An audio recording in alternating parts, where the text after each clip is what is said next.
అందరికీ నమస్కారం. నా పేరు Rama. 'I hate my wife' 48వ భాగం. రచయిత జె. సుజాత గారు. సుశీల గారు ఉన్న శివ వాళ్ళ నాన్నగారు వెళ్ళిపోతారు. రేపు శివతో పాటు ఆవిడను రమ్మని. విజయ్ కూడా వెళ్ళిపోతాడు షూట్ ఉందని. కీతు వెళ్ళిపోదామని అనుకున్న శ్వేత, యశు వెళ్ళనివ్వరు. రేపొక్కరోజే కదా ఉండేది. ఆ తర్వాత కాలేజ్‌కి వెళ్తూ ఎవరి వర్క్స్‌లో వాళ్ళు బిజీనే కదా అని బలవంతంగా ఆపేస్తారు. ఇంకా అక్కడున్న గ్యాంగ్ మొత్తం పెరట్లో మీటింగ్ వేస్తారు చెట్ల మధ్యలో. అందరూ లంచ్ చేసేయడంతో రాజీ గారు, కౌసల్య గారు, అనంత గారు, సుశీల గారు, ఈశ్వరి గారు అక్కడే ఉన్న గట్టుపై కూర్చొని వారికి తగ్గ కబుర్లు చెప్పుకుంటూ, నవ్వుకుంటూ పెరట్లో ఉన్న మల్లెలు, జాజులు తుంచి మాలలు కడుతూ ఉంటారు. సీతమ్మ గారు చెక్క కుర్చీలో కూర్చొని వాళ్ళ కబుర్లు వింటూ ఉంటారు. ఇంకా మగవారిలో ఫ్రెండ్స్ ముగ్గురు కేశవ గారు, విమల్, వినయ్ గారితో పాటు కృష్ణ గారు కూడా కూర్చొని ఫోన్‌లో ఏవో కొత్త ఫీచర్స్ గురించి, మార్కెట్‌లోకొచ్చిన న్యూ మోడల్ ఫోన్ గురించి ఫుల్ డిస్కషన్‌లో ఉంటారు. అయితే అప్పటికే శారీ నుంచి డ్రెస్‌లోకి చేంజ్ అయిన ఐసు 2 డేస్ నుంచి చిటారు కొమ్మకు వేలాడుతూ ఉన్న దోర జామకాయలను చూసి వాటిని ఎప్పుడెప్పుడు కొట్టేద్దామా అని చూస్తుండగా కీతు, శ్వేతతో కబుర్లు చెప్పుకుంటూ ఉన్న ఐసుకి ఆ జామకాయలను చూసి అప్పటికప్పుడు చెట్టు ఎక్కాలి అనే కోరిక కలగడంతో వెంటనే అక్కడి నుంచి లేచి జామ చెట్టు ఎక్కే అలవాటున్న ఐసు కళ్ళు మూసి తెరిచేలోపు ఫాస్ట్‌గా చెట్టెక్కేస్తుంది. కీతు వాళ్ళు ఇదేం చేస్తుందని చూసి సెకండ్‌లో చెట్టు మీద ఉన్న ఐసుని చూసి ఒసేయ్! ఇప్పుడు చెట్టెక్కావే అని అరుస్తూ అంటారు. కాయలు కోయడానికి ట్రై చేస్తూ అవి అందకపోవడంతో కొమ్మని పట్టుకొని ఇంకా ముందుకు వంగుతున్న ఐసుని చూసి పడిపోతావే జాగ్రత్త అని కీతు అరుస్తుంటే అసలు ఇలాంటి చెట్లు ఎక్కే కాన్సెప్ట్ ఒకటి ఉందని తెలియని శ్వేత నోరు తెరిచి మరి ఏదో వింతను చూస్తున్నట్టుగా చెట్టు మీద ఉన్న ఐసుని చూస్తూ ఉంటుంది. కీతు కేకలకి దగ్గరలో ఉన్న కౌసల్య వాళ్ళు చూసి ఒసేయ్! అలా చెట్టు ఎప్పుడెక్కావు?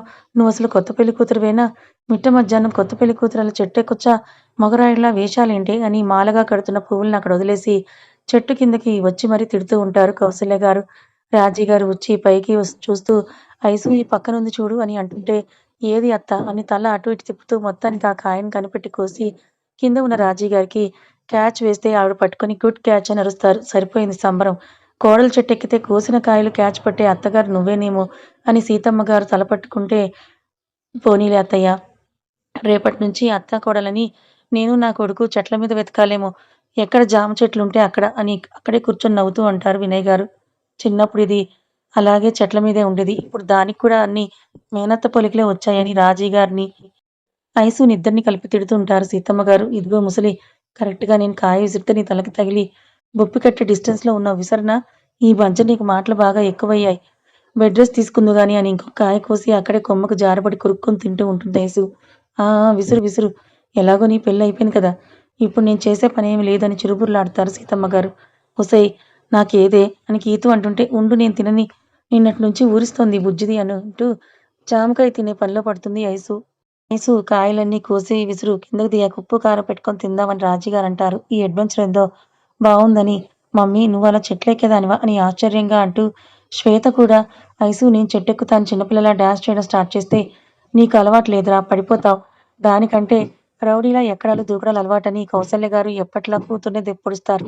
అదేమైనా పెద్ద బ్రహ్మ విద్య.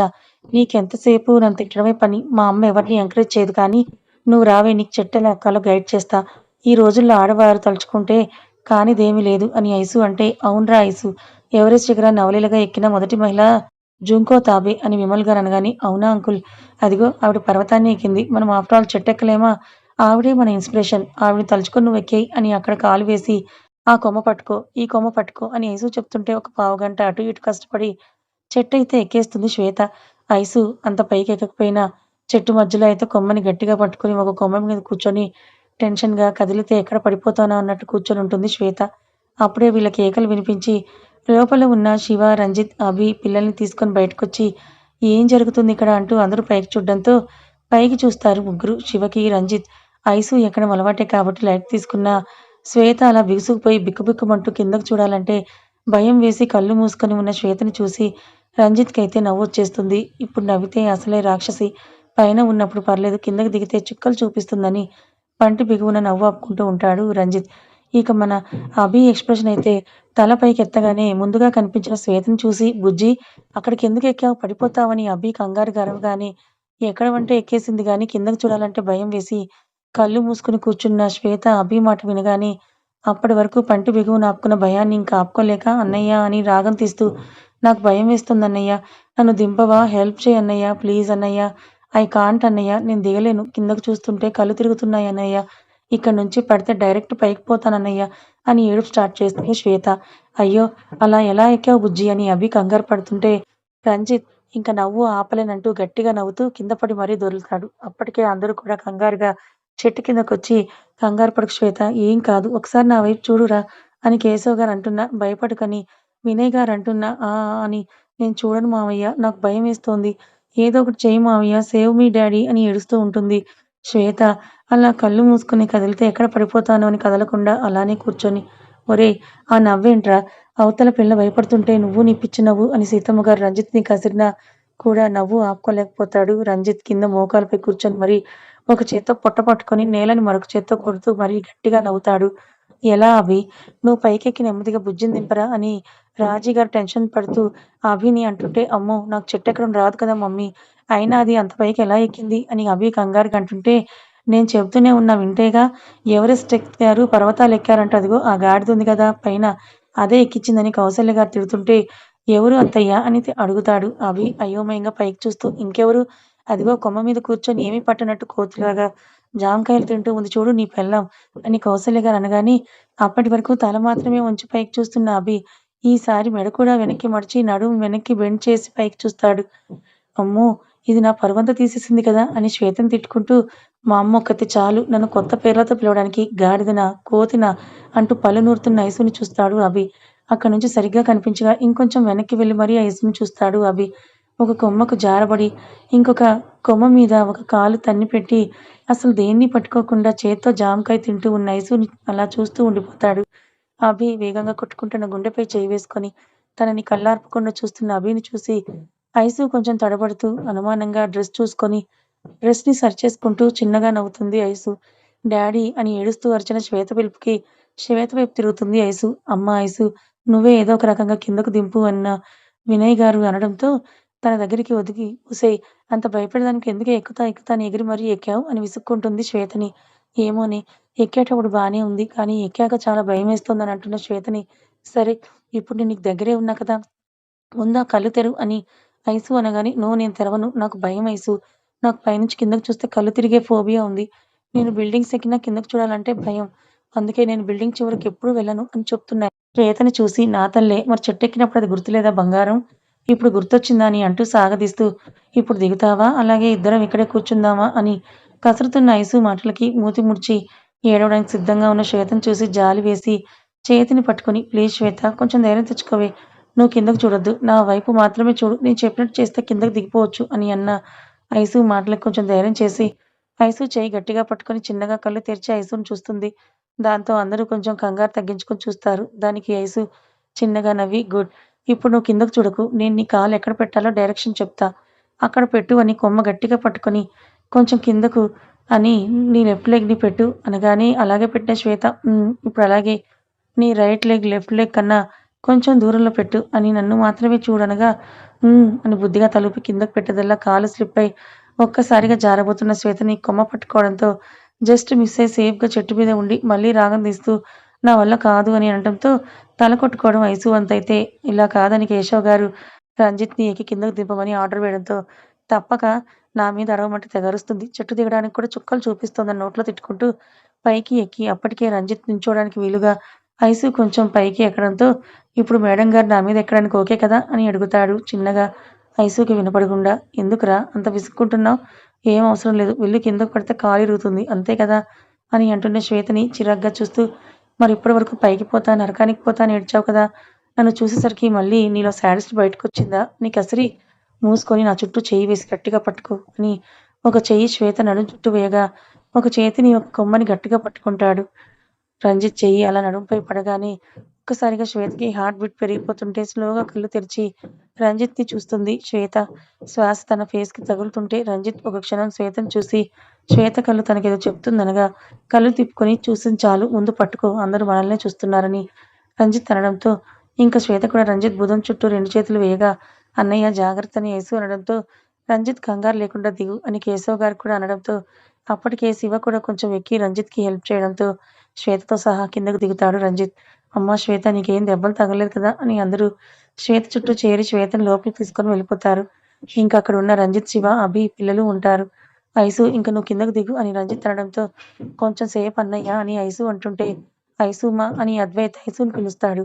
అద్వి బంగారం నీకు కాయ కావాలా అని అడుగుతున్న ఐసుని చూసి నో నేను నీ దగ్గరకొస్తా అని అంటాడు. వద్దురా బాబు ఇప్పుడే మీ అత్త పెట్టిన కంగారు చాలు అని రంజిత్ అంటే వద్దు అద్వి అని చిన్నగా అభి కసరగా అని అంటూ ఏడుపు రాగం అందుకున్న అద్విని చూస్తూ పర్వాలేదు అభి గారు నేను కిందకి బాగానే దిగుతా. అన్నయ్య నువ్వు పట్టుకోనివ్వు అద్విని అనడంతో వినవు కదా అని విసుక్కుంటూ రంజిత్ అద్విని 2 చేతులతో ఎత్తుకొని పైకిస్తాడు.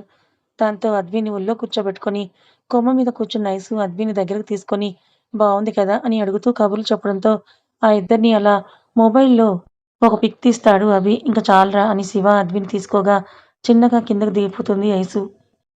ఇంకా నైట్ సుశీల గారు అన్నట్టుగా సెకండ్ నైట్‌కి ఐసు పెదనాన్నగారు పంపిన 2 బుట్టల జాజులతో బెడ్ మొత్తం డెకరేషన్ చేయగా యథావిధిగా పాల గ్లాస్ పట్టుకొని వెళ్తుంది ఐసు. అప్పటికే చెట్టు మీద ఉన్న ఐసు పోజ్ గుర్తు తెచ్చుకొని కౌసల్య గారు తిడుతున్న తిట్లు కూడా గుర్తొచ్చి నువ్వు నిజంగా సంథింగ్ ఐసు అని అనుకుంటూ ముసిముసిగా నవ్వుకుంటున్న అభి ఐసు రావడంతో సైలెంట్ అయిపోతాడు. నిన్నట్లా భయపడకుండా కొంచెం కలవరపాటు ఉన్న ధైర్యంగానే వస్తున్న ఐసుని చూసి పర్లేదు ఈరోజు ధైర్యంగానే వచ్చావే అని అడుగుతున్న అభిని చూసి ఐసు చీర కొంగుకి ఉన్న ముడిని చేత్తో పట్టుకుంటుంది. దానికి సమాధానంగా చిన్న చిరునవ్వే సమాధానమవుతుంది. పాలు టేబుల్‌పై పెట్టింది. అలా పెట్టే ప్రాసెస్‌లో ఐసు చెయ్యి వణకడం అభి చూస్తాడు. ఇంకా భయం పోలేదు. లేని ధైర్యాన్ని అరువు తెచ్చుకుందని అర్థమయ్యి ముందు ఫ్రీనెస్ పెరగాలి అని నీకు చెట్లు ఎక్కడం వచ్చా ఐసు అని అంటూ బెడ్‌పై కూర్చుంటాడు అభి. వచ్చు అభిగారు. చిన్నప్పటి నుంచి వచ్చు. స్కూల్ నుంచి రాగానే అలా చెట్లెక్కి జామకాయలు తినడం నాకు అలవాటే. సరే ఐసు నాకు మార్నింగ్ జర్నీ ఉంది కదా! కొంచెం నా ట్రాలీ సర్దేయవా అని అడుగుతాడు అభి. సరే అని అంది. ముందు మీరు పాలు తాగండి అని అంటూ ఐసు అనగానే అమ్మో వద్దు ఐసు నా ఒంటికి మిల్క్ అంతగా సెట్ అవ్వదు. వామిటింగ్ అవుతుంది. అవునా? నాకు ఇష్టం ఉండదు. కానీ ఇప్పుడు ఈ గ్లాస్ ఖాళీ చేయకపోతే మా అమ్మ పెద్ద ఇన్వెస్టిగేటర్ లాగా నన్ను అనుమానంగా చూస్తూ తిట్లతోనే చంపేస్తుందని మూతి ముడుచుకొని అంటున్న ఐసుని చూసి సాయంత్రం ఆవిడ తిట్టిన తిట్లు గుర్తొచ్చి గట్టిగా నవ్వుతాడు. మీకు కూడా నవ్వొస్తుంది కదా అని బట్టలు సర్దేసి ఇంక నాకు తప్పదు కదా నేనే తాగుతాను మొత్తం అని గ్లాస్ తీసుకొని వికారంగా ఫేస్ పెట్టుకొని వాటినే చూస్తూ ఉన్న ఐసు పడుతున్న ఇబ్బందిని చూసి సరే కొన్ని నేను తాగుతా ఇంకొన్ని నువ్వు తాగు అని అభి తాగి ఇవ్వగానే ఎంగిలి మాట మర్చిపోయి వాళ్ళ అమ్మ తిట్ల నుంచి ఎలా తప్పించుకోవాలనేది మాత్రమే మైండ్‌లో ఉండడంతో మిగిలినవి తాగి గ్లాస్ అక్కడ పెడుతుంది ఐసు. అభి పడుకోగానే ఇంకా అక్కడే నిలబడి చూస్తున్న ఐసుని చూసి ఓయ్! నువ్వు లైట్ కట్టి పడుకుంటే నేను పడుకుంటా. నాకు నిద్రొస్తోంది. మార్నింగ్ లేవాలి కదా! అని అనగానే సరే సరే అని అంటూ లైట్ ఆఫ్ చేసి అటువైపు వచ్చి బెడ్ పైన మఠం వేసుకొని జస్ట్ అలా కూర్చొనుంటుంది. అవేమీ పట్టనట్టు అభి కళ్ళు మూసుకొని అటువైపు తిరిగి పడుకుంటాడు. కొంచెం సేపు అయ్యాక పడుకున్నాడా లేదా చూడాలి అని ఐసు బెడ్ పైనే మోకాళ్ళపై కూర్చొని వంగి అటువైపు తిరిగిన అభి మీద నుంచి నిద్రపోయాడా లేదా అని అభి ఫేస్ చూడాలని ట్రై చేస్తున్న ఐసు గురించి తెలియని అభి ఒక్కసారిగా ఇటు తిరగగానే కంగారుగా ఐసు సరిగ్గా తమాయించుకోలేక ఒక్కసారిగా అభి మీద పడిపోతుంది. అలా పడిపోయే ప్రాసెస్‌లో అభి పెదవులపై ఐసు పెదవులు నిలిపి కళ్ళు పెద్దవి చేసి మరీ భారీ షాక్‌కి గురవుతుంది మన ఐసు. అంత దగ్గరగా ఉన్న ఐసుని చూస్తూ ఇద్దరికీ ఒక క్షణం ఏం జరిగిందో అర్థం అవ్వక అలా కళ్ళు పెద్దవి చేసి మరీ షాకై చూస్తున్న ఐసుని అంత దగ్గరగా ఉండడంతో అభి అలా మైమరిచి ఐసుని చూస్తూ ఉంటే తేరుకున్న ఐసు తను మొత్తంగా అభిపై ఉండి తన చేతులు అభి ఛాతీపై ఉండి తన పెదవులు ఉన్న ప్లేస్‌ని గుర్తించి ఒక్కసారిగా లేచి నిలబడుతుంది. బాడీ మొత్తం షివరవుతుంటే చేతులతో చీర కొంగును నలిపేస్తూ కంగారుగా కళ్ళు అటు ఇటు తిప్పేస్తూ ఐసు అలా లేవడంతో ఆ షాక్ నుంచి బయటికొచ్చిన అభి లేచి కూర్చొని తనకి కూడా లోపల రకరకాలుగా ఉండడంతో ఐసుని చూసి తన పరిస్థితి ఎలా ఉంటుందో అర్థం చేసుకొని తనని ఫేస్ చేయలేక ఇంకేం మాట్లాడకుండా ఫాస్ట్‌గా వాష్‌రూమ్‌కి వెళ్ళిపోతాడు. అభి అలా వెళ్ళగానే ఐసు ఒక్కసారిగా నేలపై కూలబడిపోయి తల మీద చేయి పెట్టుకొని ఆలోచిస్తూ మళ్ళీ వాళ్ళు ఉన్న పొజిషన్ గుర్తు రాగానే తన పెదవులపై ఇంకా ఉన్న అభి పెదవుల స్పర్శ గుర్తు వచ్చి చేత్తో పెదవులపై గట్టిగా తుడుచుకుంటుంది. అక్కడే ఉన్న వాటర్‌తో కొంచెం కడుక్కొని చీర కొంగుతో తుడుచుకుంటుంది. అలా తుడిచి తుడిచి అసలే పింక్ కలర్‌లో ఉన్న పెదవుల్ని రెడ్‌గా అయిపోతాయి. ఇంకా అభిని ఫేస్ చేయలేక తన పక్కన పడుకోవాలి అంటే భయం వేసి కిందనే చాప దిండు వేసుకొని దుప్పటి తల వరకు ముసుగు పెట్టి పడుకొని నీకు బుద్ధి లేదా ఐసు? అతను నిద్రపోయాడో లేదో చూడాలి అంటే బెడ్ దిగి అటువైపు వెళ్లి చూడాలి కదా! ఏదో పెద్ద పుడికిలాగా పొడిచేసే దానిలాగా వెళ్లి ఆయనపై పడ్డావు. అది ఆ పొజిషన్‌లో అని ఫేస్ మొత్తం ఇబ్బందిగా, వికారంగా పెట్టి రకరకాల ఎక్స్‌ప్రెషన్స్‌ని పెట్టి ఇప్పుడాయన నా గురించి ఏమనుకుంటున్నారు? నేను కావాలని అలా పడ్డాను అని తప్పుగా అనుకోరు కదా!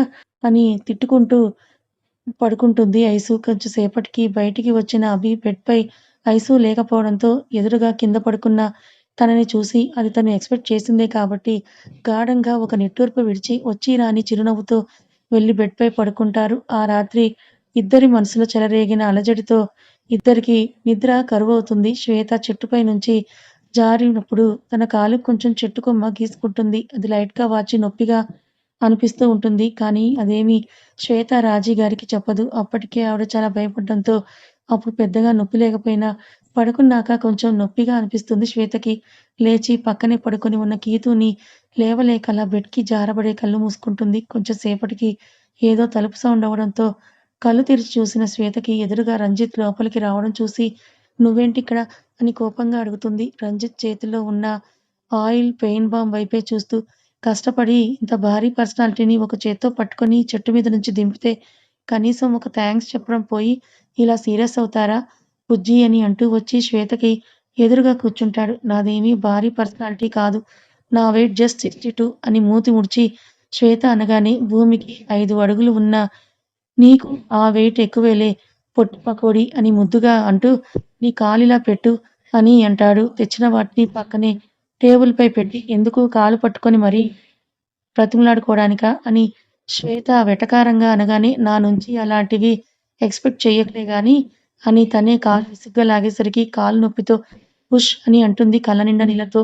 యూ స్టూపిడ్ అలాగేనా లాగేది అని రంజిత్‌ని గట్టిగా కొడుతుంది. సారీ అని నొప్పిగా ఉందా? అని కాలుని చూసి శ్వేత వెనక్కి లాక్కుంటున్న కాలుని గట్టిగా పట్టుకొని మరీ ఇలా వాచి గీరుకున్న చోట నుంచి స్వెల్లింగ్ వస్తుంటే నొప్పి రాదా? అని తను తెచ్చిన ఆయిల్ ఆ వాపు ఉన్న చోట రాస్తూ కొంచెం పెయిన్ బామ్ కూడా కొంచెం కొంచెంగా రాస్తూ ఉంటాడు. కథ ఇంకా ఉంది. మరి ఈ కథ మీకెలా అనిపించింది? నచ్చిందా? నచ్చితే లైక్ చేయండి. మరికొంతమందికి షేర్ చేయండి. Thank you so much.